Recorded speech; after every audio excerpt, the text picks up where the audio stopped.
All right, everyone. Welcome to another episode of the Slay at Home Speaker Series. We're coming to you Thursdays at 6 p.m. from somewhere deep in the heart of the Rocky Mountains. Tonight's presentation and every Slay at Home Speaker Series is brought to you by the fine folks at Weston.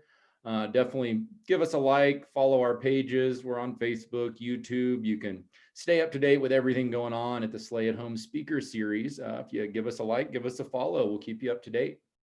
Our presentation will begin shortly. Please let us know where you're tuning in from. We love seeing where everyone is coming in from. We've got California, we've got Washington, we've got a lot of our friends here in Colorado. I'm seeing Wyoming, Arizona, we've got tuning in. I saw Minnesota.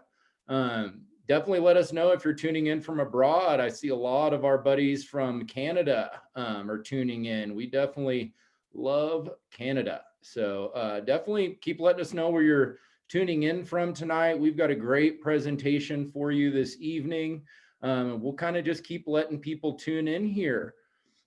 Tonight's presentation, again, is brought to you by Weston, the fine folks at San Juan Expeditions, one of our amazing guide partners, and AIARE, the American Institute for Avalanche Research and Education. So we've got a variety of topics this season. Tonight's topic is Get the Education.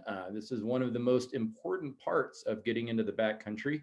We'll be going in depth over a lot of great topics throughout the season. Again, make sure you like and follow Weston so you can stay up to date on the Slay at Home Speaker Series. Tonight, specifically, we'll be discussing, why even take avalanche education in the first place. We'll touch on avalanche awareness programs that are available for you guys to take. We'll specifically discuss different avalanche education providers, how to locate, the right courses in your area, whether you're in the US, Canada, or abroad. And then we have some amazing speakers from AIARE to really get in depth on AIARE specific programs, what you guys can expect from taking all the different great courses they offer, like a rescue course or a level 1 or a level 2. We'll even discuss motorized programs. I happen to be an avid snowmobiler as well as a split boarder. And so there's a lot of differences there in those programs. So we definitely want to address all the ins and outs of these amazing programs that AIARE offers. And we'll also even show you guys where to find, the location and how to book courses. We'll also discuss some of the really cool offerings that a lot of our partners offer, and kind of all the in-between steps of your avalanche education. Really, it's a lifelong pursuit, avalanche education. So we're going to give you the basics tonight, but just keep in mind that this is just where you start. And it's a lifelong pursuit. So we'll end the presentation this evening with a great Q&A. So any questions you have tonight, make sure that you open up that Q&A section here on Zoom and type in your questions. The chat is more for back and forth, just dropping comments in there about anything you want. If you have specific questions that you want the instructors to answer, make sure you leave it in our Q&A, and we'll have some time at the end of the presentation to answer all these questions. So definitely ask those questions. This is a great resource this evening. We've lined up some of the top instructors, and these are the people that you want to ask questions if you have them on avalanche education. So I am your host this evening. My name is Ben. I'm the brand experience manager for Weston, and I wear a lot of different hats. I run all of our educational programs. I run all of our public facing programs, our demos. Really, if you're witnessing it and it's in front of you, I probably had a hand in it. And I also have the great privilege of working on our design team. It's definitely a dream come true. Weston is a small company. Most of us are based here in Colorado, and being able to help design skis, split boards, snowboards, it's just the best job you could ever have. So with that, we also have some amazing panelists tonight. Liz from AIARE is our first amazing panelist this evening. Liz, thanks so much for joining us.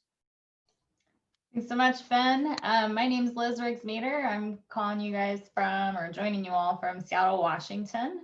I'm the Rec Program Director at AIARE, so I'm responsible for all of our recreational avalanche curriculum and all of the training that we do of instructors who teach those great courses to you all. Yeah, I'm stoked.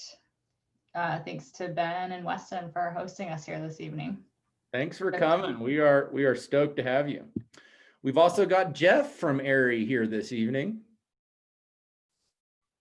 Yep, I'm making it all work here, joining the technology. Thank you for having me. I'm joining from the Northwest as well. I live up the foot of Mount Baker. I have a background in outdoor education, avalanche mitigation at Mount Baker, and working with NWAC. And I got my first split board back in 2003, and that's when I started getting serious about avalanche education. I became an avalanche instructor and then joined AIARE as an instructor in 2012. And I bought my first snowmobile in 2006, and it's kind of been this awesome transition where it was added to the quiver, and then slowly took over the quiver. And then, I still split board, and might even find me on skis some days, but really I like the sled now. So thanks for having me here today. I'm really excited to hear everybody's questions tonight. Let us know what you're wondering about. We want to engage with you. Thanks. Yeah, buddy, Jeff, thanks so much for being here. And I would second that. My quiver has quickly become a Ski-Doo 850. and my board tends to just like its place on the rack back there. My backcountry partners are always mad at me because I'm just out doing donuts. It's one of the best things. So yeah, we're, one big thing tonight, guys, is backcountry is for everybody. So we're going to really focus on, addressing a lot of these issues from a lot of different angles. So next up, we've got Jack Klim from San Juan Expeditions. Jack, thanks so much for being here, buddy. Thanks for having me, Ben. Hey, everybody. My name is Jack. I'm calling in from Silverton, Colorado. This is where I work and play. I feel very fortunate to be here. I'm the operations director of a company called San Juan Expeditions, and we do everything from AIARE courses to ski mountaineering courses. And yeah, it's a great place to come and take an avalanche course. It's very dynamic here. A little bit about myself. I'm a Midwestern folk. I saw a lot of Minnesota folks. I'm from the Upper Peninsula of Michigan, and I've spent most of my life skiing landfills growing up, with rope tows, and so I've kind of graduated out to Colorado, and I've spent a lot of my career now chasing exotic volcanoes, skiing volcanoes in Mexico and Ecuador and South America. So that's what really gets me excited. And I've been fortunate to have a lot of mentors through AIARE to get myself to a level that I can do these things now professionally. So I'm excited to join you all tonight and tell you a little bit about our programs, and feel free to shoot questions and I'll do my best to answer them. Yeah, buddy, Jack, thanks so much for being here, man. We appreciate it. And last but certainly not least is one of our favorite guide team members, Sarah MacGregor. Thanks so much for being here, Sarah. Thanks so much for having me. Thank you all for tuning in tonight.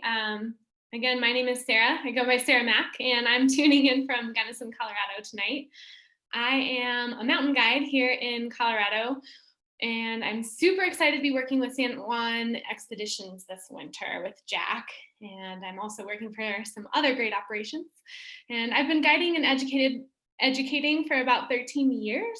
And I'm an AIARE instructor with my Pro 1 and have AMJ training as a rock and splitboard guide. And I also just got a sled this winter that I'm super excited to be using, and maybe I'll have to get out with Jeff. Those are the next AIARE programs we plan on sponsoring. And it's not just because me and the owner love snowmobiling. Definitely not. Well, awesome, guys. Again, thanks for tuning in this evening.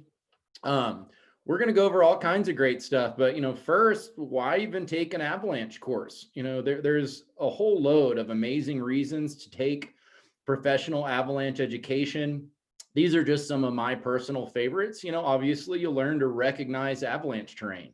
If you don't know where avalanches happen, it's kind of hard to avoid them.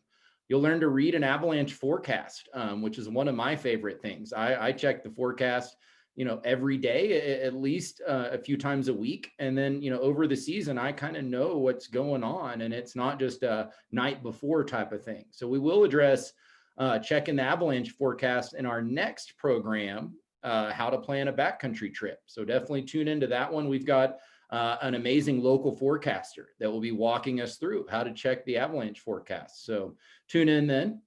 You also learn how to study the snowpack and identify weak layers that might trigger avalanches. So these are the really cool things that you learn in one of these courses. And you obviously will learn companion rescue if you take a companion rescue course or a level 1 where that's included. So definitely something you want to do.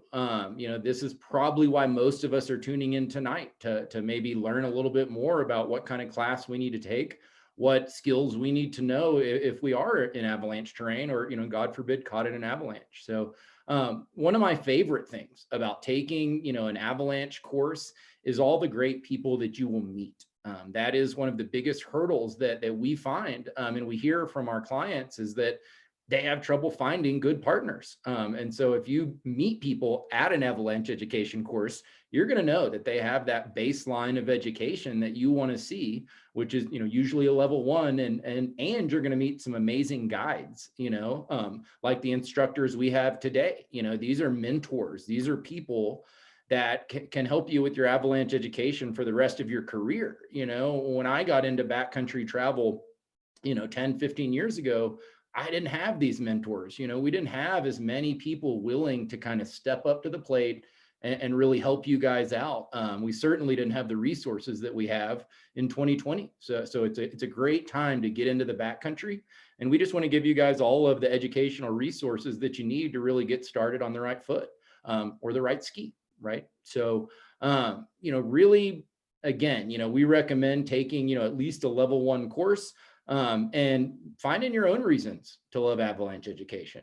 So, here in the States, avalanche education can be a little overwhelming. There are a lot of different providers out there, and it's you got a lot of different acronyms. You've got the American Avalanche Institute, the American Avalanche Association, the American Institute of Avalanche Research and Education.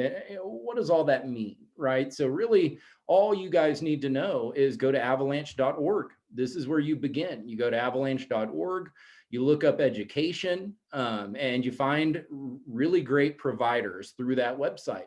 AIARE is definitely the one that we're going to be discussing in depth this evening. There are other great providers out there, and depending on where you live, you might have different courses, available near you. Really what we recommend is taking a level 1 from a high quality provider that teaches that avalanche, American Avalanche Association curriculum, right? It's also called A3, but that's just in a nutshell. Anything you're going to find on avalanche.org is going to be a great program. For our friends up in Canada, it's a little more simple. Everything pretty much goes through Avalanche Canada, and you're looking at, alpine skills training, right? Or AST courses. But, these are the 2 main websites you guys need to visit if you're really pursuing avalanche education. And abroad, there are a ton of different places to really research and look. My advice is Google it. Look up where you're at, Google avalanche education providers in your area, and if you're in France, there's some great programs with the Mountain Guide Association over there. If you're in Italy, if you're in Germany, there's all kinds of different programs. So you really need to base that on where you're from. And this is certainly not everything. This is just a brief, explanation. I would need a few slides to go over all the different education providers abroad. Again, just Google it, look up local resources in your area.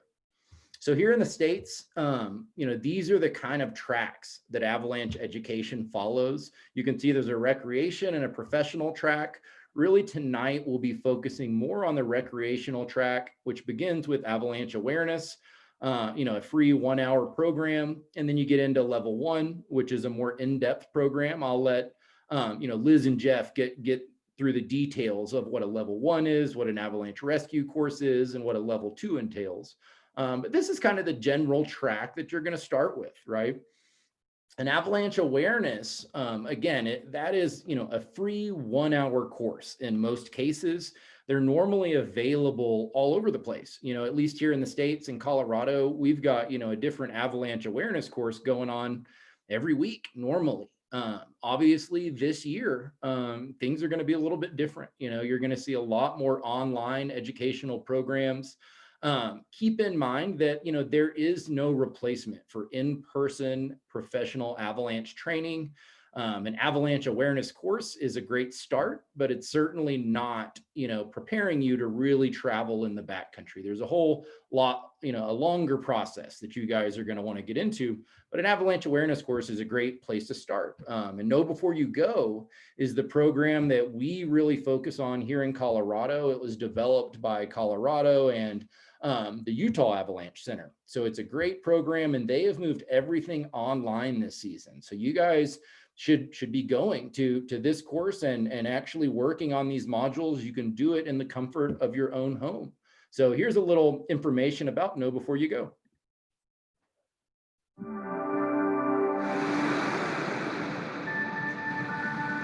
Know Before You Go is at the forefront of avalanche safety worldwide. We've worked with brands like Red Bull, Black Diamond, Sherpa Cinema, and Inkwell Media to get our message out. Now we're developing a series of interactive online courses. They're immersive, compelling, and a revolutionary step forward in avalanche education. This is not a mind-numbing PowerPoint or video. No math, no science, lots of stoke. Just the stuff you need to get out, get after it, and come home safe every day. You'll learn from top athletes like Jimmy Chin, Jeremy Jones, Angel Collinson, and Travis Rice, who shares the story of an avalanche that almost killed him.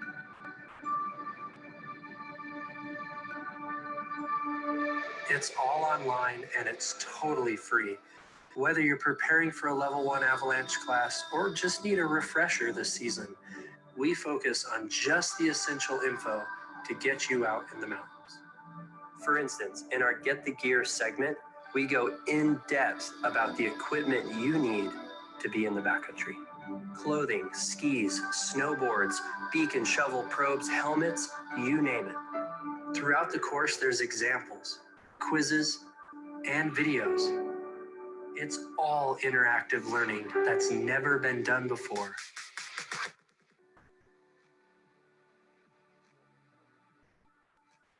The Know Before You Go program has saved lives.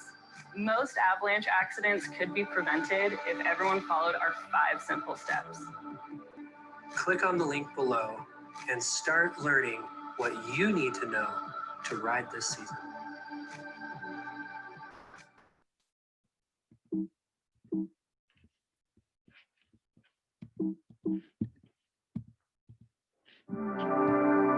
All right, so that is a great example of an avalanche awareness course. Again, this one is available online, and some of the principles you'll learn in a Know Before You Go course is get the gear, get the training, get the forecast, get the picture, and get out of harm's way. So those are each individual modules that you guys can take online this season. So again, I highly recommend checking this out. This is your first step into avalanche education. So Know Before You Go, kbyg.org/learn. And on that note, we're going to get into a little more in-depth avalanche education from the professionals. So I'm going to kick it over to Liz from AIARE this evening. Liz, again, thanks so much for being here. And the rest of you, please let us know, again, if you have any questions, make sure you ask us there in the Q&A. And thanks again for tuning in this evening. Great. Thanks, Ben. Well, so first of all, just wanted to talk a little bit about who and what AIARE is. As Ben was mentioning, there's a alphabet soup in the avalanche world of organizations. I think every avalanche center is an acronym probably, or has letters, and it seems like most avalanche schools also use an acronym. So AIARE is a nonprofit educational organization, and we write curriculum that other providers use. And so what we're really trying to do is make high quality avalanche education accessible to everyone. So we focus on helping all of these high quality providers like San Juan Expeditions here really have like research-based teaching. So we teach about avalanche hazard, or we write curriculum about avalanche hazard and really risk management. So when you take an avalanche education course, you're really taking a risk management education course, which maybe isn't as cool sounding. Maybe it is, but I think it's neat because it's something that everyone is doing at this point. So there's so many things that should feel really familiar and kind of like, oh, I'm already learning a lot about this, just trying to manage my day-to-day life in 2020. So we research and draw from lots of different risk management fields, and that includes like psychology and sociology, behavioral economics, and pulling from professions like firefighting, in medicine, and aviation, like where there are also similarly high consequence or potentially high consequence outcomes, and draw all the best practice from that into something that anybody can use in the backcountry. So we write that curriculum and then we train instructors to teach it, because it's not just enough to be an expert and know how to do these things. I think anybody who's had an educational experience from like a physics expert can attest to that. Like, maybe it blows your mind, but you may not know how to do physics afterwards. And so avalanche education is the same way. We want to take like a curriculum that really blows your mind, but we also want to train people to make sure that you come away with something, not just feeling like you learned about it, but you actually have something you can do with it. So we train instructors, and then we also provide training for professionals. We're one of 6 professional education providers in the US. So AIARE's mission then is to save lives through avalanche education. And I guess maybe we'll just skip to the next slide. We really do that by making we're trying to make high quality avalanche education really accessible to everyone. And so this year, I think there's a lot of demand. And so whenever there's a lot of demand, like, because this is America, we step up and meet that demand. And there are a lot of people that are going to tell you their course is awesome and their course is the best, and they're going to get you outside. And a lot of those folks are going to be able to do that. And so I just want to give you the tools on your own to make that determination of what is a high quality course. So a high quality avalanche course is going to be at least 3 days long. That is the standard set by our professional organization. And 2 of those days should be on the snow, because you're doing something outside. Like, again, we want you to be able to do that after the course, not just know about it. So that's kind of the difference there. So you can't know, or you can't practice doing it if you don't actually go outside. So 2 of those days should be on the snow. Again, that's a standard set by our professional organization. So we as an industry came together and said, yeah, this is what we agree is high quality education, because you actually need to spend time looking at snow and looking at and identifying and practicing identifying avalanche terrain. Those course ratios should support your learning. So really that's a 6-to-1 student to instructor ratio. And even less is better. And I think that you'll definitely, there's definitely demand for that this year. And I think you'll find a lot of providers that are stepping up to offer even lower ratios, just to support learning and make sure that everybody feels really safe. And then, as I said before, 3 days is barely enough time to scratch the surface of something that we're talking about, like a whole bunch of fields coming together. It's a pretty uncertain science. And then we're trying to teach you to manage risk in a environment that is potentially has fatal consequences. And so you're not going to learn everything that you need to know in those 3 days. You'll hear probably every speaker here talk about how avalanche education, because it's risk management education, is really a lifelong endeavor, because what you're trying to do is develop your mountain judgment. And that just doesn't come with a 3-day course. So a high quality course is going to give you the tools to continue your learning and continue your experience after the course. Yeah. This is like, it was such a beautiful picture. And then we go to this like bunch of boxes. So just to kind of lay out what is going on in the world of avalanche education. As I mentioned, AIARE provides both recreational and professional training. And so that professional training is kind of represented by those green boxes there. And so for anybody, as Ben said, awareness is probably kind of the place that you start. Everything that's there on the left side of the screen, awareness or an AIARE 1 or a rescue course is going to be where you start. And no matter whether you plan to become an internationally certified mountain guide, a ski patroller, a forecaster, or just a weekend warrior who like gets after it every 3-day weekend they can, everybody's going to start with that level 1 course and an avalanche rescue course.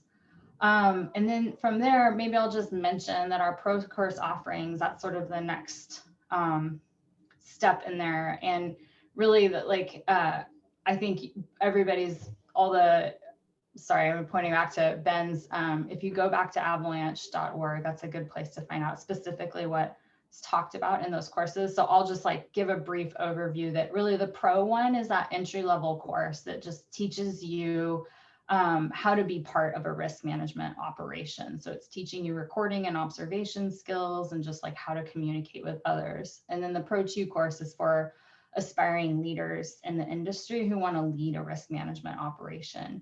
Both of those are really operationally focused. And so the reason I mention these first is because I think a lot of people who are really serious backcountry travelers think that professional is the way to go. But I think those 2 courses are both going to give you skills to work in an operation and not really give you the high level skills that you need to manage your friends and family and manage yourself trying to do something that is a hobby, more or less, is like something just you want it to be fun to do. So that those professional courses are really geared towards working in an operation. And that's why you see that AIARE 2 course then be listed multiple times in the boxes. And so really that course is meant to be taken over and over again, because each time you take that course, it's something new. You could go take it in, if you live in Colorado, you could go take it in Colorado and California, and you learn something totally new. Or you could take it with a bunch of your friends and use that as a prep for like a big trip in BC or Alaska. So really it's meant to reinforce that lifetime of learning, of continuing education, coaching, mentorship, supplemented with taking those courses. So putting specifically a box around the AIARE 1 and 2 in rescue, that makes up recreational avalanche training at AIARE, which is called Decision Making in Avalanche Terrain. And those 3 courses are meant to be kind of your tools for becoming a backcountry traveler. And whether that is done on skis, splitboard, if you're a climber, if you like to just go walk around in the snow, or you like to bike or sled on it, it's a process that's universal to mode of travel. And so all AIARE's 3 courses, the 1 and the 2 and rescue, are all about this risk management, AIARE risk management framework. I guess I'll get to this in a minute, but really this framework then is 4 habits, it's a daily process of like 3 things that you do, coupled with 4 habits that you do each season and kind of throughout the season to remain a good partner. So the very first thing there, prepare those 4 habits that you have. That's getting education, continuing your education, practicing rescue regularly, keeping track of conditions, and then keeping track of like trip options and where you'd like to go. The daily process is that plan, ride, debrief, where you identify hazards before you go out and make a plan in response to that. Then that ride piece is really about communication and maintaining situational awareness of the hazards around you. And then debrief is like how you continue that learning process. You're reflecting on the day.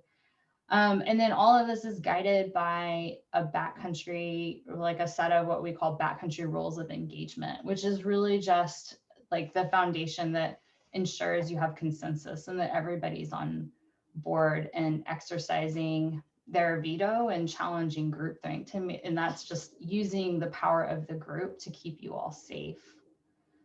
So we don't hold a patent on this process. Like this comes from a lot of different industries. I like to refer to that. I have a first grader, and when she was in preschool, like themes of this also showed up in like what they did in preschool each day. So it's not super secret sauce or earth shattering. So also when you're looking for a high quality education course, make sure that they're teaching you some kind of process that you continue to use after the course. And it should look something in the main, very similar to that. So getting specifically into the courses. So Avalanche Rescue is kind of like your CPR course. It's meant to be taken every couple of years. And this is because it's hopefully a skill that you are never using. So remember, it's rescue. It's like what you do when everything goes wrong. So hopefully all you're ever doing is dry run practicing this. But when you don't practice or when you don't use a skill, it has an expiration date. So practicing regularly keeps the skills sharp, but then also taking a course regularly kind of gives you that coaching and to like double check with a professional so that as you're practicing, you're not accidentally kind of straying away and building bad habits. So it keeps your habits good. It's also an opportunity to maybe work on some bigger scenarios and then just keeping up with, current things. So I think CPR is like the best analogy. And this can be taken the very first course that you take. Maybe it'd be good to take this course and then you plan to like hire somebody to help you if you're like brand new to the backcountry to help you like get the gear dialed and get your like movement skills dialed or just like dealing with skins and all those things. This would be a great course to take before that. So with any rescue course that you take, you want to make sure, again, not only that you come away with like having learned about something, but also able to practice it. So in 8 hours, so an avalanche rescue course is a 1-day, 8-hour course. If you have never used your beacon before, like you're probably not going to be able to rescue someone in under 10 minutes, which is really like the benchmark that we use. And that's okay. Like that's a pretty amazing learning feat to pull that off in 8 hours. So it's okay if you can't do that, but you should be able to practice to get down to that point after the course. So you want to make sure that you leave that course with a process so that you can practice to proficiency is what we call that. So a course should give you not just how to do it, but a way to practice and some ideas for like how to set up good practice so you're building good habits right from the start.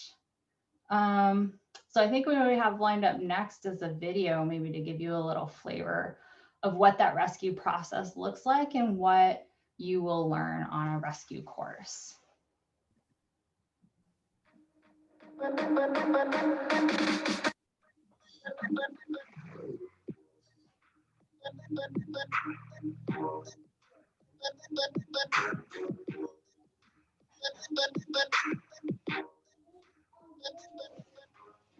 Hi, I'm Margaret Wheeler. I'm Director of the AIARE Educational Committee. And I'm Liz Riggs-Meter. I'm the Director of Recreation Programs at AIARE, and we're both Avalanche Rescue course instructors. This video is designed to help you practice and improve your avalanche rescue skills. Click the link to download the AIARE Avalanche Rescue card. We're going to show you a bunch of tips and tricks to practice and improve your skills, but remember to take an Avalanche Rescue course regularly to keep them sharp and current. All right, so let's get to it. The steps you take when one of your partners gets caught in an avalanche can dramatically improve your chance of a good outcome in a bad situation. Stop. Take a deep breath. Think about your own safety and how you can help. Look around at the scene. Yell and listen for your friend, and make a plan to keep yourself and other rescuers from getting caught in another avalanche. Make sure your plan includes an exit strategy. Identify hazardous terrain. Identify the area last seen. Identify where searchers are going to enter the debris.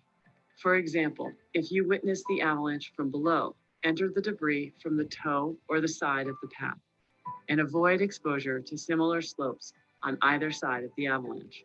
If you witness the avalanche from above, enter the path above the area last seen. Avoid triggering potentially unstable snow above the fracture line and on the sides of the avalanche path. Decide who is doing what task. Come up with a plan for what to do in case of another avalanche. Use the AIARE Rescue checklist to make sure you don't miss any steps. Before we get started, I'd like to talk a little bit about the location we chose for avalanche rescue practice. We're not an avalanche terrain. We're not in any run-out zones. There's a big open space. We have deep enough snow for realistic digging practice. We've chosen a safe location to practice, but we still need to make sure that we're verbalizing each step as we go. So Margaret, we've sized up the scene. There's no further hazard. We know we have one person missing.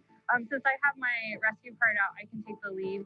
I also have my phone. I can step out here and go try to reach 911, and then I'll come back. I'm going to start searching for a signal. My phone is off. I don't have any other electronics. Calling for help might be phone or a satellite device.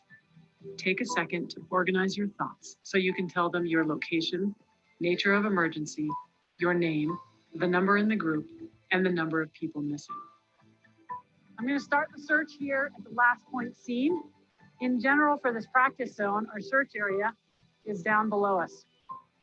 The goal for the signal search phase is to find a signal from the buried transceiver and to look for any visual clues that indicate where the victim went.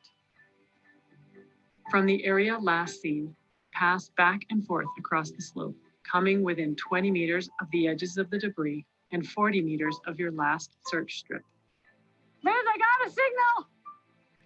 Pick a distant object to focus on to keep your search lines straight. 32, come on over! Get your probe out, 26, 22. Move quickly and steadily to keep your search pattern consistent, but not so fast that you could accidentally lose the pattern. Continue on your signal search pattern until you have a consistent signal. Communicate that you have a signal. Then slow your pace and keep the light or arrow in the center. Move forward to make the numbers on the display get smaller. Hold the transceiver flat and pivot it until you locate the direction of the strongest signal. Once oriented, follow it towards the burial site. Move slower and more precisely below 20 meters. Below 10 meters, look behind at where you came from. Double check your center arrow and record your trajectory with your skis or splitboard, pointing in the direction you are going. 1.7, 1.0. By planning your trajectory and knowing the distance from your transceiver, you can visualize where the victim is buried in front of you. Put your transceiver on the snow in front of you and locate the spot with the lowest number.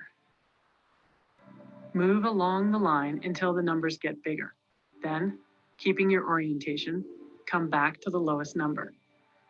Maintaining your orientation, go side to side. Drop a clue to indicate the spot with the strong signal. Starting at the strongest signal, probe every foot in a systematic spiraling pattern. Since you know the lowest number from your find search, you can grab your probe just above that number and probe to that depth. All right, I've got a probe strike at 95. I'm going to leave the probe in place and take one large step downhill, throw the debris in that direction. I'll start shoveling, Margaret. You grab your shovel and go. Before you dig, visualize where the person is buried based on the probe strike and plan the best place to dig and decide where to move snow. Step away from the probe about 1.5 times the burial depth and dig into the slope. There are several shoveling techniques out there. The most important things are to dig systematically, dig efficiently, and dig hard. Shoveling shoulder to shoulder helps to dig a wide hole closer to the probe. This approach works best in soft or shallow debris when you don't expect to dig for a long time. If the debris is dense or your probe strike suggests the burial of more than a few feet, shoveling in line, alternating roles between the digger and the sweeper, keeps one person digging full pace all the time. Swap positions to keep the digging pace high at the front of the trench. Once you find a clue indicating the buried victim's orientation, work together to broaden your trench in the appropriate direction. All right, so you can see how long it took and how big of a hole we need to dig just to get to this backpack. So you can picture that to dig a big enough hole to get to the airway of a full-size person, would take even longer. So this is why it's so important to practice shoveling when you practice rescue. Regular avalanche rescue practice is part of being a good backcountry partner. The goal of this video is to help you practice and improve your skills. But don't forget to take a rescue course regularly. You can find one at avtraining.org.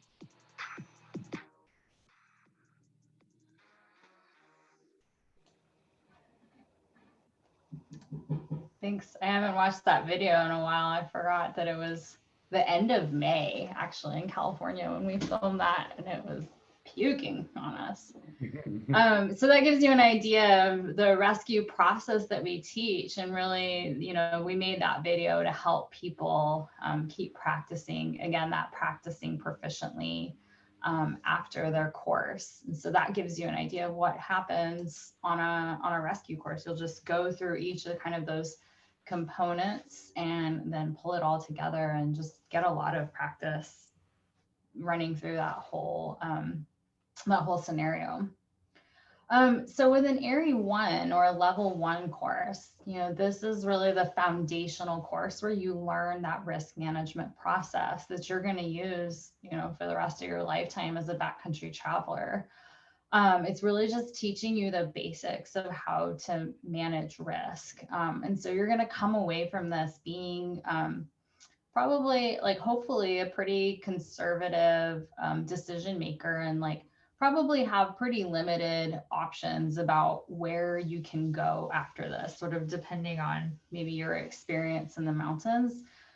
So really the intent is to give you all the tools that you need to go out and gain that experience. So at the end of the course, you should be able to make a plan for traveling an avalanche terrain and able to identify avalanche terrain, able to use the forecast to identify avalanche hazards. And then you're also going to get an intro to companion rescue on this course.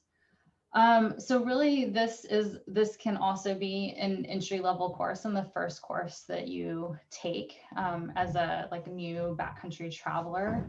And really, I think that so much happens on this course that the more experience that you have in the backcountry, the more you're going to take away from it. So it's worth finding a provider that matches your mode of travel so that you are, doing what you're going to do in the backcountry. And then you're most likely to have instructors who are really going to be able to speak your language of how you move in the backcountry, and also like finding a group of people or a provider that sort of matches like your mountain experience. So if you, living in Seattle, we have a lot of folks that have moved. I myself grew up in Nebraska, so we have a lot of folks that move from like the Great Plains out here, and they're super stoked to like get into skiing, and maybe they're really awesome at taking care of themselves in the winter, but not a ton of experience in the mountains. So it's good to find a course with other people who are like that, so that you're just like learning together, versus if you grew up in the San Juans of Colorado, and maybe you're like a racer or something, and you've got just a lot of good mountain sense and you're starting to get in the backcountry, like find other people who have similar experience to you, and that is, or a provider that can put you on a course of that. And that's where you're going to take like the most away from your course, is kind of like finding a provider that matches your needs and abilities. And so that also might mean going and getting more experience, like hiring a guide, taking intro to backcountry classes. If you're a skier or rider, like just trying to get more experience in varied conditions. Like the backcountry has some of the most amazing POW conditions. It also has some of the most heinous things I've ever done on snow, and you need to be able to get up and down both of those. So that means like being able to ski strongly, like off piste. And so again, the more you're able to do that coming into your course, the more you're going to be focused on learning how to manage risk and developing your judgment and decision-making skills than figuring out how all your equipment works. So really, like, it's a level 1 course is a really big investment now. So take the time that you need to like really get prepared for that course, and do some research to find a good course that fits you. So this isn't just simply going out and buying an avalanche beacon. It's a whole experience. You want to do some research to make sure that it's a good fit for you. So you take the AIARE 1, you go use this process, and you get a bunch of experience in the backcountry. And now you realize, like, okay, I got this process down. I can recognize avalanche terrain, and I can use my forecast to identify hazard. But now I realize, like, there's more. Like, you open the box of what you now know what you don't know, right? That the unknown unknowns have suddenly been made clear. And that's really what the AIARE 2 is meant to address. It's a course where you're going to continue to use that risk management process, but now you're going to really target those things that you're uncertain about, and not just target learning about them, but how to, again, continue to build your experience and really like expertise with it after the course. So maybe, and this is why it's like really awesome, you can take the course in your home terrain and maybe get some like coaching and nuance on maybe facilitating new groups or learning some nuances with terrain. Or you could go to a completely new snow climate. Like for people in the PNW, I'm like, go to Colorado. It's a whole different, it's just like a different sport there. For one, the sun comes out, and that's like shocking. So go someplace else, and then you learn about all these other new hazards. Or just like when you turn things upside down, that's like when you really like start to figure out what you know and what you don't know and how to target that information. So that's what the AIARE 2 course is really all about, is about developing and like kitting out your toolbox in a way. I think like we've been playing around with like how to make this a good toolbox analogy, but like in an AIARE 1, you're going to get like a hammer and a screwdriver and a saw, and you're like, sweet, I can do most things with this. But then my toolbox analogy breaks down because I don't have any other tools as a construction person other than a hammer, saw, and a screwdriver. But then you get other kinds of screwdrivers or other kinds of saws, and you're like, oh wow, this tool is really useful to do this one little thing. And that's what the AIARE 2 is. And that's why the AIARE 2 is so good to take over and over again, because you get new, cool, super specialized tools each time. And it just makes you that much more effective of a backcountry traveler. So, yeah, I think it's a super cool course to take. And it's really, we like want people to view not just that you take like the level 1 course and then you got that just like your Beacon Shovel Pro, but it's like really thinking about you're engaging in an apprenticeship in the mountains, and you're trying to learn about risk management, which isn't a one and done sort of thing. So that's like the whole lineup of specifically AIARE programs, but that is the standard in the US. And so again, when you're looking for a high quality avalanche education provider, make sure that it's someone that is focused on you being successful for a lifetime in the mountains with their whole educational stream. So with that, I'll pass the mic to Jeff Hambleton, our Motorized Program Director, who can really help, I guess, talk a little bit more about finding the right course for you if you have an engine to help you move through and enjoy the mountains. Well, thanks, Liz. I think it's important to take this opportunity to kind of tell folks what's up with motorized education and why it exists as something different, and maybe why there's some excitement around it. Like what's going on? What's the buzz here? And interesting to note, like if you take a look back at the statistics, like over the last 4 or 5 years, anywhere between 1/3 and 1/2 of the total number of avalanche victims for the year are snowmobilers or motorized snowbikers. They're riding motorized tools. So what's like, if they're owning that much of the issue, what's different about the way they're receiving avalanche education or engaging with avalanche education? And how can we make it more effective or do a better job at this? I think that's really what it comes down to. So I don't know, like for me, being on a snowmobile is a radically different experience than being on skis or a split board, and it largely has to do with how I'm touching the snow, what sort of feedback I'm getting. So the experience for me as a backcountry traveler looks different when I'm on a sled. And because of that, there's maybe a different approach or some nuance to the ideas that I want to bring into this. So what I'm speaking of, and you can advance to the next slide here, is like when we're on a snowmobile, we have the opportunity to travel a greater distance. We have horsepower, and I don't know, we can just go 1 ridge, 2 ridge, 3 ridge. Whereas on skis or snowboard, you can be limited to a basin, maybe 2. And think about a day's travel. And on a snowmobile, you might hit 5 or 6 basins. You could circumnavigate a mountain range to a certain degree. A 70-mile tour is not unheard of. Put it in scope, like that could be a huge difference in terrain that you're going to see. So the way we talk about mapping and maybe like understanding the spatial aspect of an avalanche problem for a motorized participant might look a little different from the way even though snow is snow and terrain is terrain, the way it's interpreted, the way it's viewed, and maybe even the specific skills that we teach to manage that might look a little different. So that's one example. Another thing we've talked about is like speed. I mentioned the tactile difference. When I'm traversing a slope or walking on snow on skis or a split board, I'm feeling and I'm getting a really special kind of feedback about the snow. And I can tell what's happening as I work around the terrain. That feedback is incorporated into my decision-making process. It's incorporated into the conversations I have with my group. And we make our decisions based on those feelings that we're bringing in. Our observations look different on snowmobiles to a certain degree.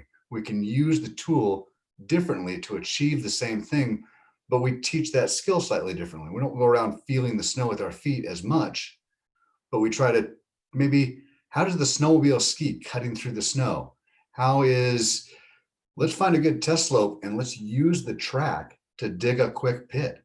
Let's auger into the snow and see how it behaves if I try to throw a trigger type mechanism at it. And so there's a different way you can sort of read or interpret the snow, different tests that are achieving the same goal. We're trying to infill the information into the system in the same way and ultimately apply the same risk management framework that we do in a human powered, non-human powered motorized sort of approach. The risk management framework is the same.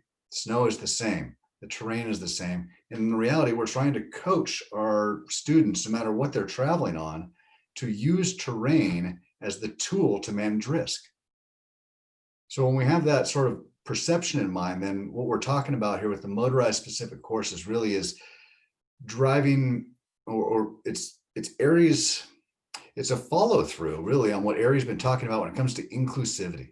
Like we have been trying to develop avalanche education to save lives, and it doesn't matter what you ride, or like it's not like unless you ride a snowmobile then it doesn't apply to you. That would be kind of a weird sort of position to operate from. So our mission statement is to save lives through avalanche education. Our effort to develop motorized curriculum and sort of augment motorized programs across the United States, support motorized providerships and develop that side of the industry is about following through with our commitment across the industry in that respect. So I guess go ahead and go to the next slide there, Ben. Let's see here. I'm going to follow along, make sure so what this starts to look like from actually flip back to the last slide. We're going to stay on motorized for just a second here, Ben, and then we'll move on to the next subject. So what's it look like from behind bars? The title of my slide here is really just, I want to create the opportunity for us as split boarders, as non-motorized participants in backcountry education to understand what's different and why the approach is similar or the same, and create an opportunity for people who use the backcountry in different ways to understand and relate to each other and create better platform for respect, conversation. I think this helps in land management and all sorts of other issues that we're going to continue to deal with over the next, backcountry is getting popular. So we have to engage this on a heads up sort of basis. So that's my point about motorized avalanche education, why it looks a little different and what's special about it.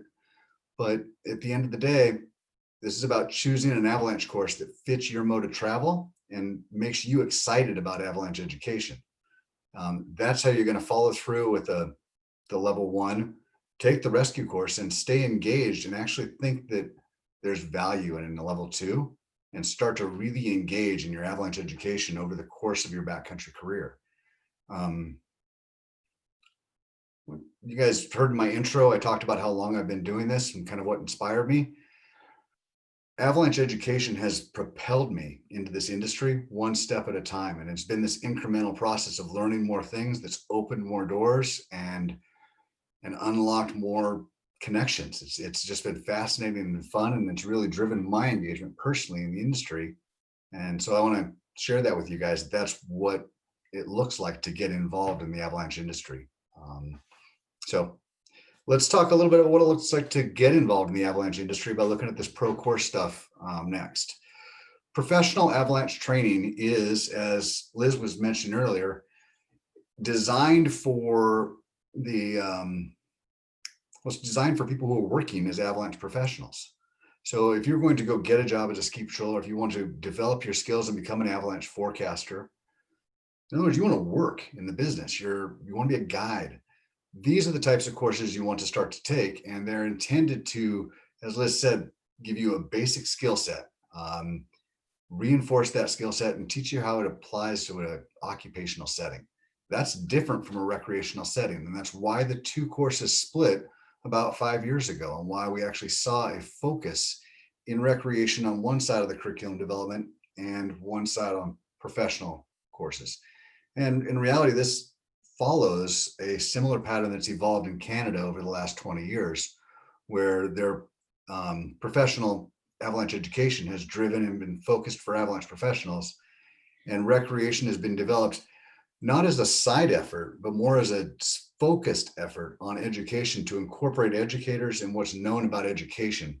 And again, back to Liz's analogy, taking a physics class from someone who's really good at physics, okay, that's cool, but taking a physics class from someone who's a really good teacher, probably two different experiences. And I think that we understand that, and we want to cultivate that within our culture, that education has a place, it has a room for excellence, and we want to see it go that direction too. So go ahead and go to the next slide, Ben. Avalanche education is expensive. And the reality is we want it to be. That's where quality avalanche education comes from, because we can pay people to devote themselves to becoming good professionals and understanding the stuff, and then becoming good teachers and conveying that message back. Like the whole professionalism aspect of this, that's kind of part of what makes it expensive. The downside of that is access, right? How do you get into avalanche education? Well, incrementally you chip away at it. And the other thing that's happened over the last couple of years that's really exciting is the emergence of scholarships and financial support for people to get involved in avalanche education. And this is spanning from all the way to the recreational, like Area 1 level. I need help, financial help to get into Area 1. So accessibility on that level, all the way through to the professional education side of things, where we see a pro course can cost $1,300, $1,400, $1,500. Those kinds of investments don't pay off very fast in the avalanche world. So we as an industry responded by increasing the scope of scholarships dramatically over the last 5 years.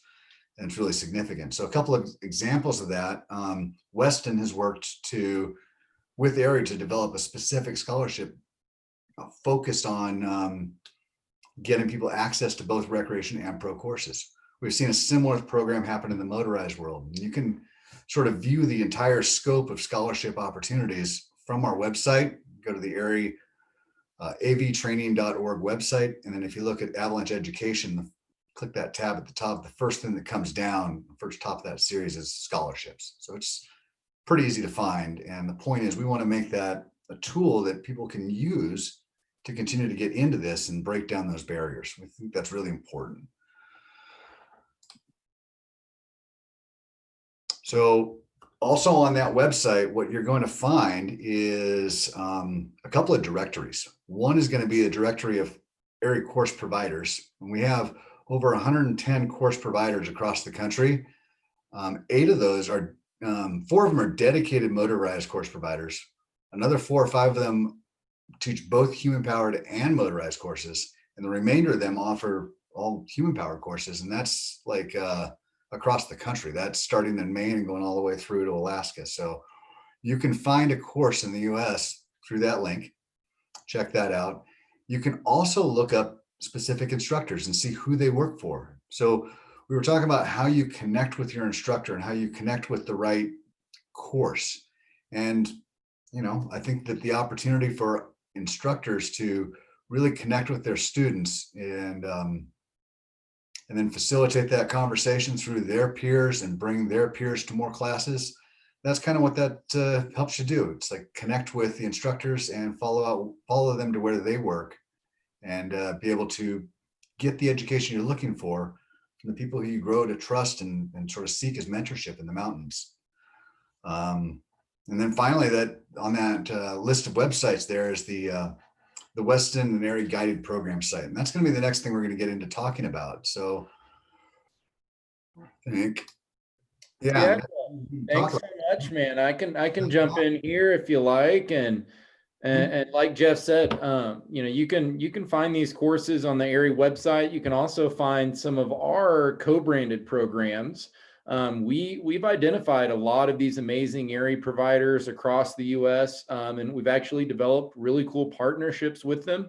All of these partnerships, you can actually demo Weston boards and skis for free. So we've, you know, like Jeff and Liz mentioned, these courses aren't cheap. So we really try to make it as accessible to everyone that wants to get into backcountry travel as possible, you know, and so that's why we've partnered with AIARE to develop scholarship programs. That's why we work with San Juan Expeditions here, and have crafted some really cool programs. So I'll kind of kick it over to Jack and Sarah from San Juan Expeditions to discuss some really cool local offerings. And again, a lot of the stuff they're going to discuss, you know, it's available up in Washington, it's available in California.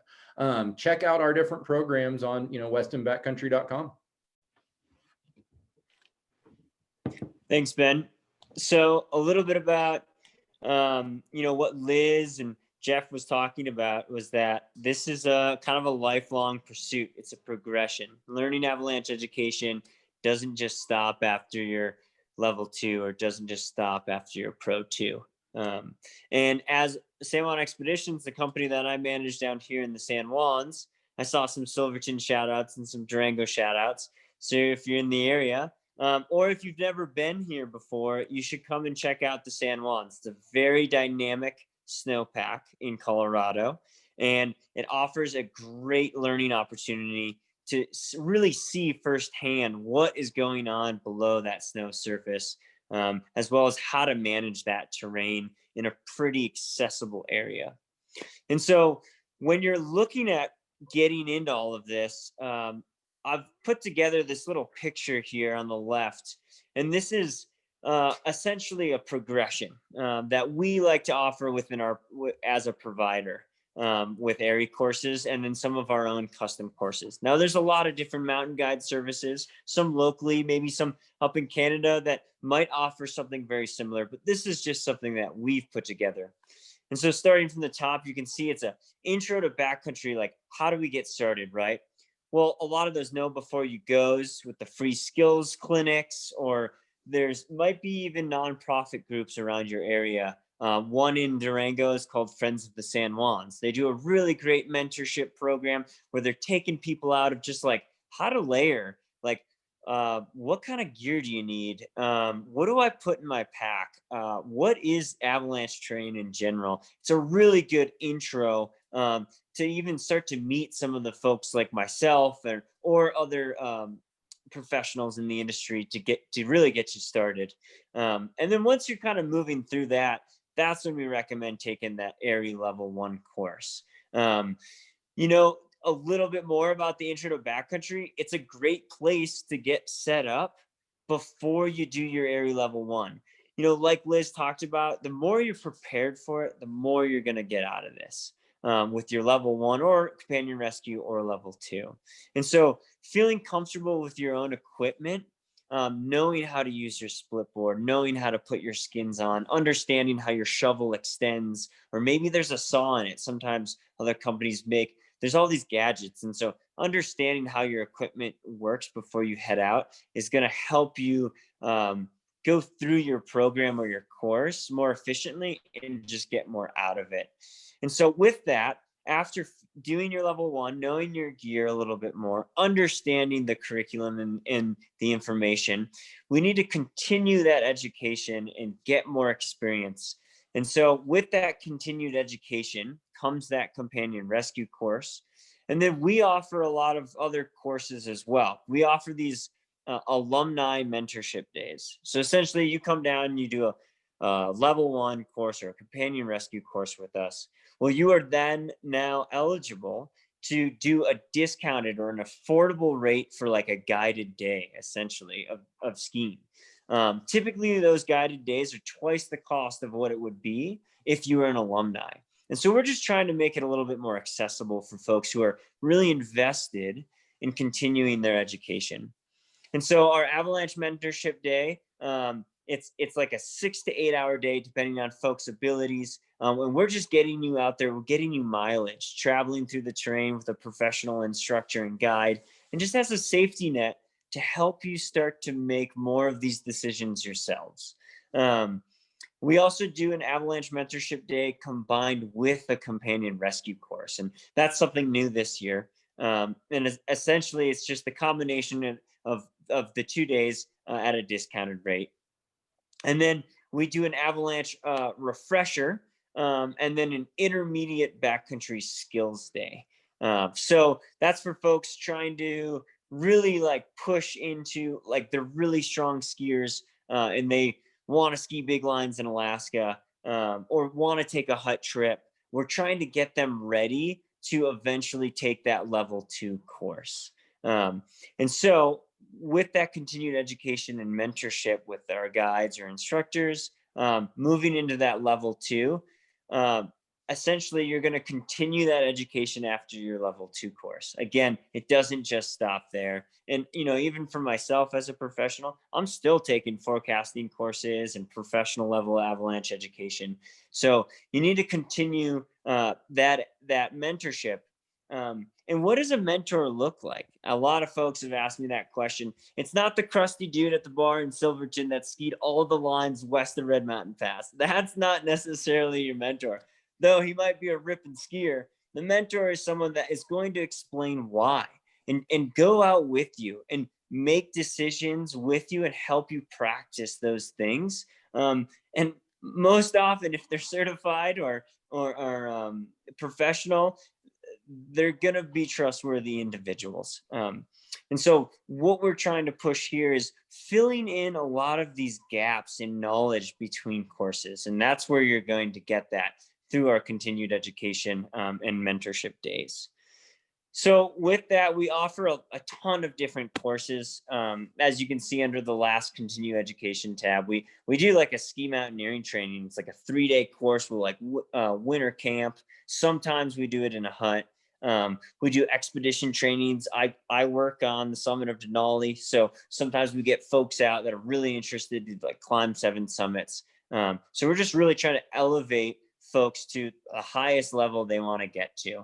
And traveling in Arctic and in like really high altitude environments, it's all about understanding that snow. So some of the other courses that we offer too is we do Westin sponsored avalanche courses like Ben was talking about, where you can come in, you get to demo a board for free for the entire avalanche course. It's kind of a sweet deal just to see if you like the board, or maybe you just, you know, getting into the sport can be really difficult and expensive. So we're trying to, again, make this a little bit more affordable and accessible for folks. Another great offering that we just started to do this year is all women's courses. And I'm happy to pass that off to our guide, Sarah MacGregor. Sarah, if you want to jump in and talk a little bit about what are all women's courses about. Great. Thanks so much, Jack. So first of all, I just want to say continuing education really can't be said enough. I love how it's listed twice in this diagram because not only are best practices constantly evolving, but the knowledge is also perishable. And me personally, when I first began my backcountry journey, I took a level 1 avalanche class 3 times before I decided to move forward and before I actually felt empowered to move on my own in the backcountry. So I think a lot of people think that, you know, oh, I got my level 1, I'm good to go. Or I took the rescue class, I'm good to go. But sometimes for some people, I think that those things can be taken more than once. If you think that it's been a while since you've refreshed that knowledge. So I am super excited about these all women's programs because I think it can be a really powerful experience to be outside with a crew of women for many different reasons. As far as I know, I'm the only female flipboard guide in Colorado with AMGA training, and I personally would really like to see that change. And so my big goal is to elevate fellow ladies in the outdoors and to help get more women empowered in the backcountry. And so this is why I'm particularly excited to be a part of these incredible women's courses this season in the San Juan Mountains. So we're hosting 2 women's AIARE courses, and we're also hosting a one-of-a-kind AIARE Rec 1, which will include wellness and empowerment offerings. And as far as I know, I don't think that this has like ever been done before. And so it's going to be a really special experience. And the best part of this is that there will be scholarship opportunities for underrepresented identities provided by Weston's Powder for the People program, as well as San Juan Expeditions directly. So definitely reach out to me or Jack. Our contact information is going to be on one of these following slides if you want more details about any of our offerings. And then on to the next slide, we're also doing some Weston partnered intro to backcountry classes. And with those, we will be including free demos like Jack was explaining. And like he was explaining, it's meant to prepare you for your AIARE course. We cover all of the basics just so that your bandwidth is free so that you can absorb the important content of the AIARE curriculum.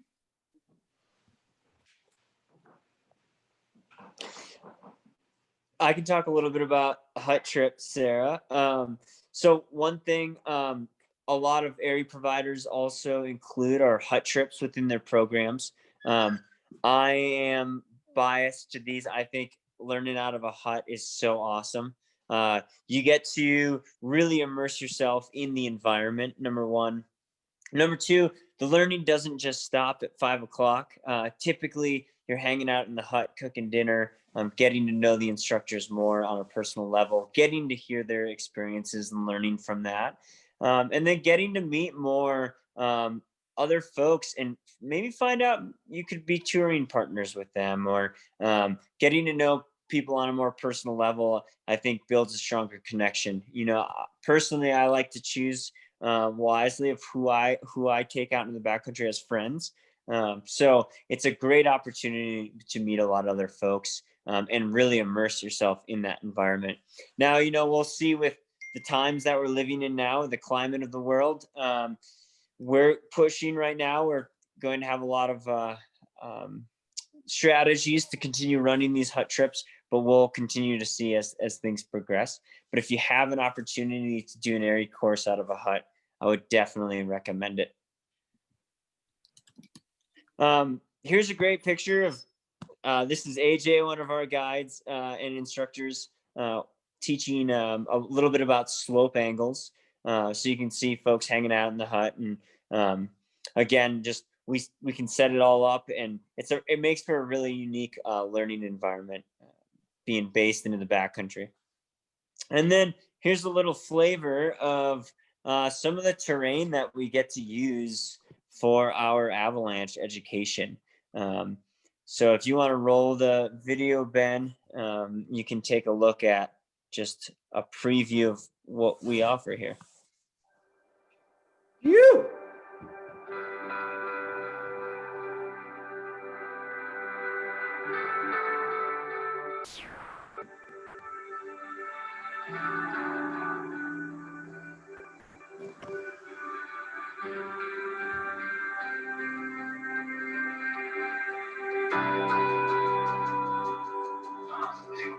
What was actually happening to this pack? We really wanted people to read the forecast. We want to go ski this patch. We know it's under 30. We know that patch is safe, but are we still crossing the avalanche?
Cool. Thanks, Ben. The pre-COVID times looked so fun. Everybody hanging out. Well, yeah, thanks a lot. Sarah, if you want to touch a little bit about some of the resources that we'd recommend for folks to get started, get your knowledge on. Yeah, definitely. So yeah, here are some of our favorite books on avalanche education. Picking up a good book on avalanche education is a great way to get your feet wet and start learning. Snow Sense is a great option that won't overwhelm you with snow science.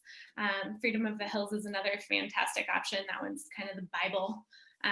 But yeah, check out these resources. ABCs of Avalanche Safety, Staying Alive in Avalanche Terrain, the Avalanche Handbook, Avalanche Essentials, and your continuing education, like I said, never ends. So yeah, just keep learning. Well, awesome. That about wraps it up for this evening. We are going to kind of run through the Q&A before we head out of here, but just again, big thanks to all the panelists this evening. We'll kind of run through the final questions here. If you have any last minute questions, get them into the Q&A. And Sarah, I might let you work through the Q&A if you don't mind for us. Yeah. There's a request to go back to that reading material slide. Maybe if you guys want to pull out your phones and snap a photo of it, that way you have access to it. And this presentation will be available. We'll post it in a few days on the Weston Facebook page and on our YouTube channel. Yeah. So we had some really great questions come in. I hope that we gave some pretty good answers written out, but we can totally go over them.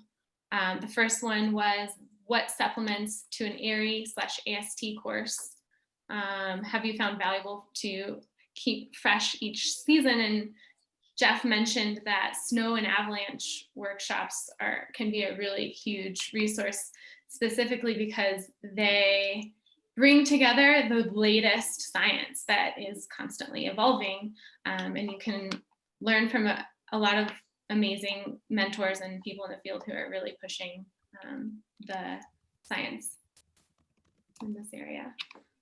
Any additions to that, guys? I've been having a lot of fun listening to Caleb Merrill's The Avalanche Hour podcast too. It's been full of really cool, insightful guests who have brought a lot of perspective to even how I think about it. It's just amazing. He's had some great guests. Are there any equivalents between AIARE and AST in Canada systems on the professional track? I can't speak to that personally. I tried to, and I'm not sure if I answered the question, so I kind of want to put it back out there. Was that a sufficient answer? Did that get at what you were talking about? And is there further clarification we can go for?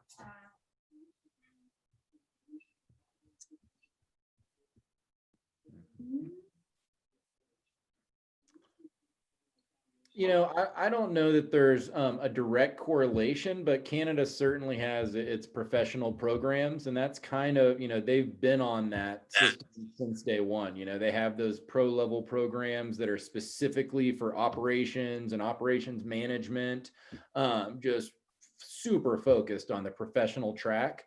And you can find those specific programs as well, I believe, on the Canadian Avalanche Association website. So Av Canada, you're going to find all those recreational programs. You might even find the professional ones there. But I know on the Canadian Avalanche Center website, that's where you're going to find those operation specific pro courses. There was also a link just dropped in the chat by one of our viewers talking about the AMGA, the American or the Association of Canadian Mountain Guides, and that's also a good resource. Absolutely. What was the name of that podcast again? Caleb Merrill, it's called the Avalanche Hour Podcast. Awesome. You might throw it down there in the chat for everybody, Jeff. I can. Thank you. Perfect. Right. So yeah, keep posting your questions, everyone, if you have outstanding questions about anything, really. Let's see. So this is, I think, a really good one. Do the training courses differ in content by country? If I take a class here in the US, would I not be qualified to go backcountry in, say, New Zealand? Qualified to go to the backcountry is an interesting sort of phrasing of that. And so when we talk about qualifications or something like that and certifications, remember that recreational courses aren't designed to certify for you for anything. And there's no certification in recreational level avalanche courses. In the professional track, the Canadian Ops 1 and New Zealand systems they work together. I don't know exactly how the US system would interface with New Zealand, to be specific. But, you And I know, think that really, you know, as we're talking about like the AIARE courses is a risk management education. And so risk management is risk management. And really when you go to another country, like you're just upping your uncertainty and the things you don't know.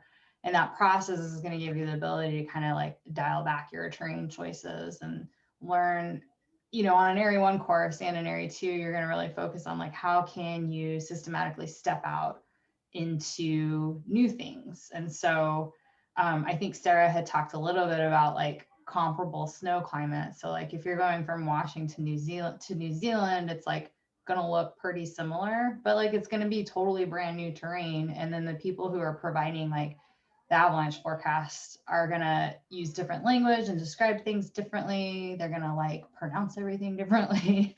So it's just like that process is going to transfer all over the world, but you're just going to want to use that process to kind of like to step into it. But to Jeff's point though, you're not, you know, this is America. You're not certified to go anywhere. And I don't think that, well, I'll just speak to America. Like no one's going to prevent you from going to the backcountry, but I think that that's in most places. Like risk management is the same throughout the world. Exactly. And those skills that you're going to learn, you know, in the mountains of Canada or Colorado or Washington are transferable to mountains around the world, you know, and learning how to travel safely in or around avalanche terrain is certainly something that you could take to other places and certainly use that knowledge. But say you were trying to take like maybe an advanced form of education in a foreign country, your level 1 might not apply there, but if you're just traveling, it's the knowledge is absolutely transferable. Do you recommend renting gear for Area 1 courses? I've been wanting to buy a splitboard for over a year now, but always feel like I need more backcountry experience before making a purchase. Absolutely. I think it's great to rent that stuff, but I would rent it, at an intro course, or I would rent it and go use it on a resort to get to learn how to use it. And a level 1 really is not the time to be learning how to use that equipment. Ideally, you roll into a level 1 course being pretty proficient at traveling in the backcountry. I know a lot of instructors, and they really want to focus on the education, not showing someone how to put their skins on or how to use their bindings. Those are things that we really want you to have dialed before you come to a level 1 course. But you can certainly demo boards and try out different products once you kind of have that baseline skill set. So this person was more looking for knowledge about, like, if I have an Area 1 in the US, do I need to take another avalanche course in New Zealand before I go on a tour? And I feel like what's more important to consider is the similarity of the snowpack to the area that you're going. So like if you have experience with like a maritime snowpack, then that experience is more easily translated to a maritime snowpack in a different country. So you kind of have like the feel. So it's really just your understanding of what a snowpack does, depending on where you are within your continent, and not necessarily like the most common practices. That's not to say you shouldn't like make sure that you're in areas that you're allowed to be in, I guess, like that kind of thing. But other than that, I think that the snowpack is more important to take into consideration than the proper training, and however that may differ in different countries.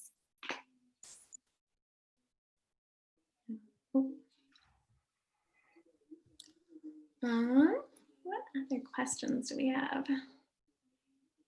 Okay, maybe you guys can speak to this. Do you guys know of any courses that have more flexible fieldwork days? I know that they tend to be heavy on the weekends. Any specific programs anyone knows of that are being offered weekdays or flexible field days? No, but you can, AIARE has all of our courses listed on our webpage, and it's a little bit of an oldish database system, so it's not the most searchable, but the course dates are listed there, so you could scroll through and look for weekday dates. I know Sarah had mentioned that Colorado Mountain School in Colorado. I know in Washington, I believe the American Alpine Institute has weekday courses as well. And who knows, that might be something that becomes real popular with everybody working from home and like massively flexing their schedule. There might be a lot of weekday options cropping up this year. But stay tuned to that, because I'm going to guess that evolves a little bit over the next month or two. That might be a real active point of development over this season. Where can snow and avalanche workshop presentations be found? Have we spoken about this yet? Live? The best way to stay in touch with snow and avalanche workshops is to be in touch with your local avalanche center. And what they're going to do is publish and they're going to incentivize ways to tap into and sort of connect with that. From that connection alone, you're going to be able to tap into and figure out the regional distribution and the topics of things that are being covered. The coolest thing that happened in SAWS this year is they all went virtual, and a lot of them were recorded. A lot of them are still accessible. It used to be something where you had to pick one, travel to it, and that's all you got. So this evolution is kind of cool. And so thanks to COVID, we're moving into the future at a very fast rate. And I would encourage everyone to kind of tap into their avalanche center, local avalanche center, to see what was discussed at the local SAW, and then take that as a springboard into the next kind of like open topic research. That's how I would access it, though, directly through your avalanche center. That's right. Yeah, we've already supported a couple snow and avalanche workshops. I believe, one with NWAC, and then I believe the Flatheads one we just did. But yeah, we're supporting a whole gauntlet of really cool snow and avalanche workshops this season. So definitely check out, all those amazing forecasting centers. That's where you can go to avalanche.org and you can see all the various forecasting centers. Most of them are hosting a really cool snow and avalanche workshop. And, like Jeff said, the ones that have already happened, you can watch them. That's one of the coolest things about the situation we're in, is we can really connect people across the US to Canada to across the world with education. So we're, that's at least the silver lining we're looking at right now. Do we know of any Area 1 courses going on in Washington where Weston demo equipment might be available? We do indeed. That is a great question. Pro Guides over in North Bend is one of our partners. So they have a full fleet of Weston gear. So you can demo our splits there at Pro Guides and take an awesome course with another one of our great Weston guide team members, Jerry Burrell. So we'll even be doing talks specific to the Pacific Northwest in the coming months. So definitely check those out. But yeah, check out Pro Guides. They've got some great courses going on up there. And you can obviously check out all the different AIARE programs that are offered in the state at that AIARE website. So check that out as well. I'm familiar with tipping guides for whitewater rafting, etc. Can you speak to and provide any suggestions in regards to backcountry guides and specifically AIARE courses? We're gonna let the guides answer. Well, I can speak to this a little bit. Gratuity is always appreciated. However, we have actually developed a fund now, San Juan Expeditions, that you can basically create it's a Venmo. And if your guides or instructors did a great job, that you can tip them essentially to a scholarship fund. Now that scholarship fund is going to be used to give out avalanche education within the community here in Silverton and Durango. And then it's also going to be used to help with the school here in Silverton. Silverton's a town of 500 people. It's pretty limited resources. So that's always an option with us. But I do know from a lot of my friends who also work with other areas, they do appreciate that, but it is not obviously expected. But certainly appreciated. We love getting a tip, knowing we did a good job. I've had a variety of different fun tips over the years. I once got a bag of beef jerky, which was great, but American dollars definitely spend better than beef jerky. So this is really great one. So we have someone wanting to better understand I'll just read it. I'm trying to weigh the factors of this season and what to invest in. I'm more trying to get my feet under me and just get out there with my new split setup. Should I invest in an intro course for the season or do an all-out Area 1? Also, if I'm starting out, when should I take an Area 1 course? Towards March or April, or is February too early? Would an intro course still give me enough knowledge to be comfortable if something slides, or should I not even go close to that territory? Great question. Yeah. Jeff, you want to field this one or anyone else? I can take a stab at it and I'll let Liz back me up. This person's talking about how you engage with it and where to engage with it. And I love the way they posed the question. There's so many options out there. Where do I want to go? What's going to be the right choice for me? And that's, when I hear that question, when I hear that person is asking about, what I hear is like, I need good background. I need a big picture. And I also want to be confident in my skills. And so when I hear that question, I think about all the learning outcomes that are addressed in an Area 1 course. And I think that while it seems like a big lift, I think that's probably the direction I would encourage. An awareness course is going to frame the Area 1 so that it's more approachable, more reachable. But really setting the sights on getting the Area 1 for the season is going to connect you with a skill set and an approach to risk management that will give you confidence to start actually going in the backcountry. An awareness course is might give you the sense that you do, but I think that you're going to be lacking some of the specific skills that we teach in the field that you want to have access to. Liz, anything to back up to that answer? No, I think that really gets it. As far as the best time to take it is when it fits in your schedule. So, yeah, like I think we've been saying that the risk management doesn't change no matter when you take it. And if it's your first course and your first time out there, like anytime, the time that fits in your schedule and when you actually take the course is the best time to do it. But really, like, you need to have that level 1 course before you go near or in avalanche terrain. It's not something where you can figure it out there. You might get away with it and you might not. Yep. I'm not a Russian roulette type, so I wouldn't do it.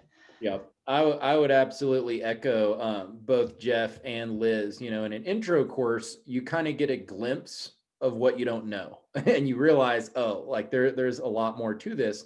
I think you're already there and you already own your own setup. So what I would recommend is just making sure you know how to use your equipment. So it's, you know, go for some tours on a resort that has, you know, mitigated avalanche terrain or slopes that are definitely not going to slide. There's plenty of local backcountry zones too that are not avalanche terrain. So here in the Vail Valley, we have a little place called Meadow Mountain. You know, all the slopes are under 30 degrees.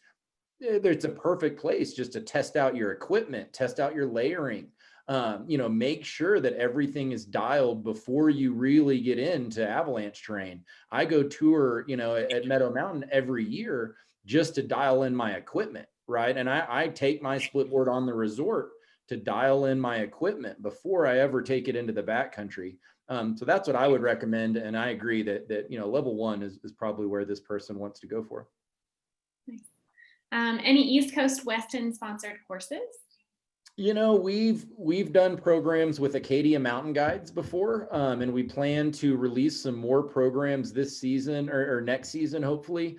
We didn't send a fleet up to the Northeast this year just because we're so limited on events.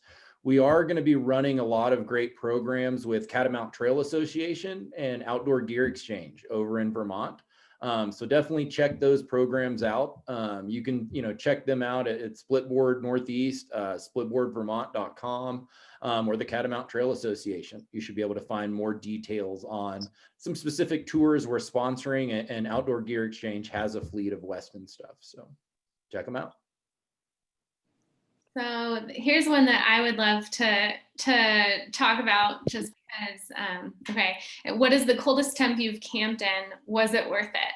I lived in my truck for 2 years, rain or shine, winter, summer, in Colorado. And I am pretty sure it got down to -30 several nights. The big winter we had recently that I was in my truck for, and it got pretty crazy. Was it worth it? Yes, I saved a ton of money in rent, but I had to compromise in other areas. But yeah, anybody else have any winter camping experience? Yeah, it's cold. It's really, really cold. I run 2 sleeping pads for sure, a great 2-layer tent. It's absolutely worth it because it's a completely different experience than waking up early. You can access zones that you might not. You know, Jeff and I have talked a lot about snowmobiling. So I kind of combine all of those things, and I have a really cool pull sled behind my snowmobile, and I can load all my winter camping gear into that sled, and I can go 20, 30 miles into the Gore Range or the Flat Tops or the Sawatch Range. And I can really put some distance between me and everyone at the trailhead. So I love winter camping. I certainly don't do it as much as I did in my younger years. But if you're a gearhead and you love splitboarding and backcountry skiing, then backcountry camping kind of becomes that next progression. And there's a whole lot to learn in that discipline, and it's awesome. It's really cool to wake up, with sunrise. You might already be doing that once you get down the line of some bigger tours and some before sunrise starts.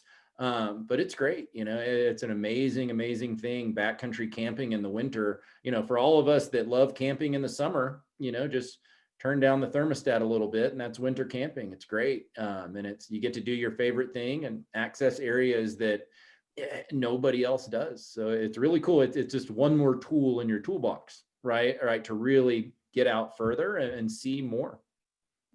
It is really fun to figure out all of the nuances to survival. And the one thing, is again, 2 sleeping pads, and a good tent, a good sleeping bag. The only bad experiences I've had winter camping is just getting too cold, and it was just my back and my butt, just on that layer. Even with 1 sleeping pad and an amazing sleeping bag, you can still get cold. So it's just, as long as you create those barriers, for winter camping, it can be amazing. But staying warm is number one. Better. That's the key. Yeah. You need the equipment, and then you also need the calories to keep the furnace going through the night. And having a system in place so you don't have to leave your tent to use the restroom might be another good thing to figure out. I won't go into details, but wide mouth Gatorade bottles can come in. Put your feet through the sleeves of your puffy. That one's huge for me. Cold feet. But anyway. Oh god. Buy 2 pieces of equipment: down pants and down booties. Yes. You'll be much happier. My favorite night camping in my truck was when I was sick and it was really cold. And so I had to create this microclimate around my face so that I wasn't breathing in like ice cold, dry air. That was a good one. Okay, moving on. How good do I have to be on skis to take Abby 1? And that's a really good question. I would say you should feel very comfortable on at least blue terrain in the resort, and not just groomers, just because when you're entering the backcountry, now the risks are higher, and you just need to make sure that you're not focusing on your skiing ability, you're focusing on taking in all of the observations around you. And I think a good indicator as well is being able to link turns from heel edge to toe edge, and just being able to ski through blue and black terrain without having to stop necessarily every turn. That's going to be, I think, a good judgment of where your abilities are at.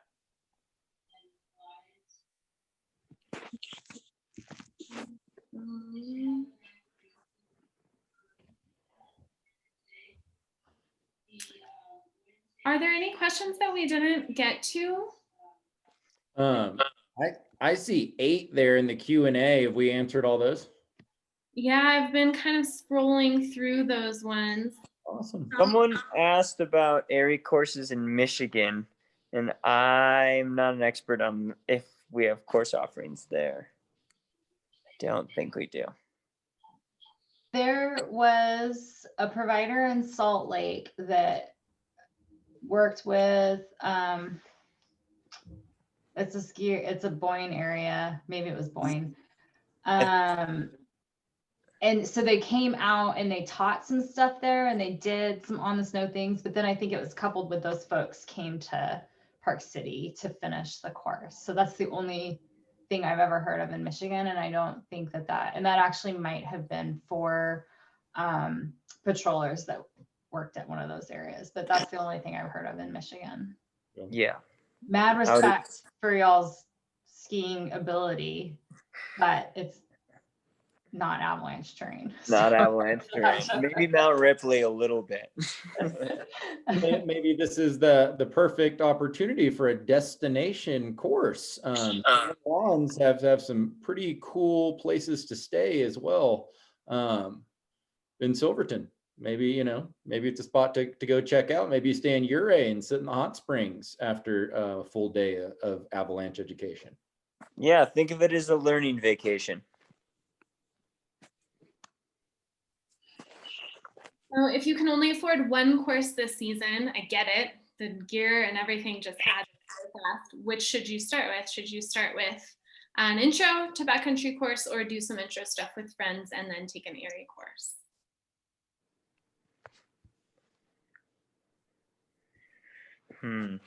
I would put learning the backcountry skills on the device that you're traveling on is going to take some time, and you're going to be invested in that no matter how you look at it. And so for me, I would start with gaining access to a good risk management process and understand how to apply it so that I could choose the right terrain to go and work on my skills. That would be my hierarchy. I would agree. And I have a similar question I see in the chat. I've been thinking about my AIARE 1, never ridden a split board before. Should I rent snowshoes or should I rent a split board, and test it out? And my answer would be, how do you really plan to travel in the backcountry? If you're wanting to get into split boarding, I would recommend renting that first, trying out that equipment. Maybe it's an intro course, and just steering clear of the snowshoes altogether. That's the whole point. That's why we split board, to get away from snowshoes. And a lot of AIARE 1s or level 1 courses, you can't even use snowshoes. They might say only skis and split boards, because you're not the only person in the course, and they're just so much slower, snowshoeing. So it's, Jack, Sarah, you guys can probably, do you guys even allow snowshoers on your level 1s?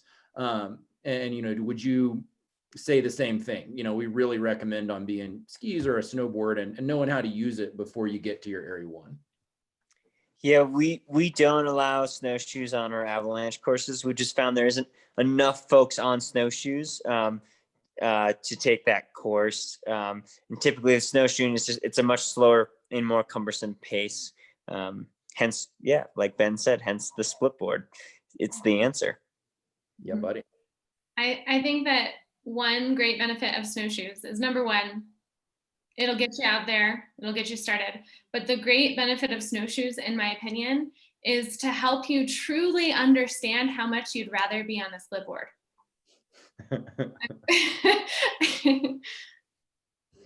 Very true.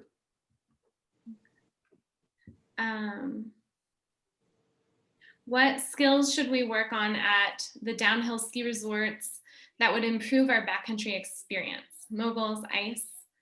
I will speak to split boarding to start. I genuinely believe that as you progress as a split boarder, that you should learn how to split ski. And I think doing that in resort is a really great place to start.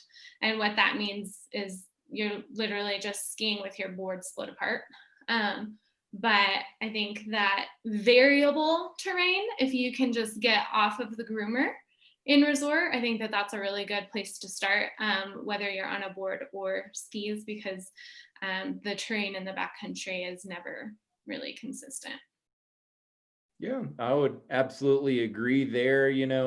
Obviously the uphill, you can tour as much as you want uphill and really dial in everything from your pace to your stride, to just everything about touring, to even how you wear your backpack, or all those fine things you have the time to dial in on a resort.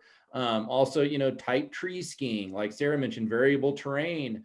I even work on my like advanced, kind of tight, or really steep riding. I might pick a fairly steep face and do as many jump turns as I can down it. And I look like a complete kook on the resort, but I'm practicing those skills that I would need to learn on a big couloir. And I'm just learning those skills. So I like to imagine I'm on a way gnarlier line than I am, and just imitate those skills and those body movements. So I build up that muscle memory. So when I am riding a big line, I'm completely prepared, and I'm not thinking about those transitions from edge to edge. I'm just riding. Normally, when I'm in the backcountry snowboarding, after the first turn, my brain is off. And I'm working from muscle memory, and those are the things you develop through years, skiing at a resort. So super beneficial. Mm-hmm. And I have to come back to split skiing. There's really no better way to giggle than to split ski. Like you can't take yourself seriously when you're doing that. And it's just like so fun because it's so hard. Definitely split ski. Something that you want to learn, you know, and be proficient at in the backcountry. Here in Colorado, we have a lot of long run-ins and run-outs, and we'll often switch to split ski mode to get out of a certain area, just because it's not all uphill or downhill. It's a lot of ups and downs. And one thing I do want to point out is split boards are not for downhill skiing. They're not, you know, you don't want to hop on a black run and try to split ski it. You're just learning those skills so you can use them when you need them. The whole point is to actually be snowboarding. So, you know, I do catwalks, maybe a blue here and there split skiing, but like I'm preparing to fall down and I'm being very careful because it's also an easy way to get hurt if you bite off a little more than you can chew. Same thing with like me on skis. I'm not going to hop on a blue run right off the bat because I'm going to get hurt. So I might start with some cat tracks and slowly progress those split skiing skills. And I think for those of you who are debating between an intro course and a level 1, I think it just depends. I think a resort is a really great place to just get to know your equipment and to make sure that that is not the piece that is preventing you from absorbing the AIARE content. So if you really have to take the intro course out of the equation, I would say at least spend some time in a resort just really getting familiar with your split board by moving uphill in the resort within that resort's uphill policy, and then practicing skills on the downhill as well. Awesome. You know, we'll give it maybe just one more minute for any last minute questions, but I think this is going to be where we go ahead and end it. We've certainly gone over just like we always do, but there's a lot of great information and we really want to give you guys access to all of these great panelists. You can see their contact information here. If you do have more questions, please reach out to our panelists. We'd love to answer any questions. We'll also post all of these questions. If we do miss anything, we'll post this stuff after the fact on the blog. Also, you know, on our YouTube channel, you can rewatch this stuff if you did miss anything. So definitely thanks again for everyone for tuning in tonight. Liz, thanks so much for being here. You've been amazing. Jeff, stoked to have you. Hopefully I can make it up and burn some gas with you at some point in the future. Jack, Sarah, you guys, as usual, are absolutely amazing. Thanks so much for being here. And thanks so much for tuning in, everyone. We really do appreciate it. So we'll let you guys all say bye. And again, you know, reach out to these people. Yeah. Thank you all so much for joining. Liz, Jeff, Ben, Jack. Thank you guys so much. Good to see you again. Yeah, good to see you all. Thanks for hosting this, Ben. Yeah, thanks so much, Ben. Yeah, thanks a ton, Ben. This is really great. I think helpful for a lot of folks. Well, all right. On that note, gang, we will see you guys all on our next adventure here at the Slay at Home series. Next episode is December 3rd. We have an amazing webinar lined up, some fantastic panelists. Our topic is Get Outside, how to plan a backcountry trip. We'll be going over, you know, how to check your forecast, how to pick the right partners, and we'll even be doing a virtual trip planning workshop where some of the best professional guides in the industry will walk you through what they do to plan an epic backcountry trip. So tune in December 3rd for the next episode of the Slay at Home series, and we will see you all on the skin track. Thanks so much. Bye. You. Good night, everyone.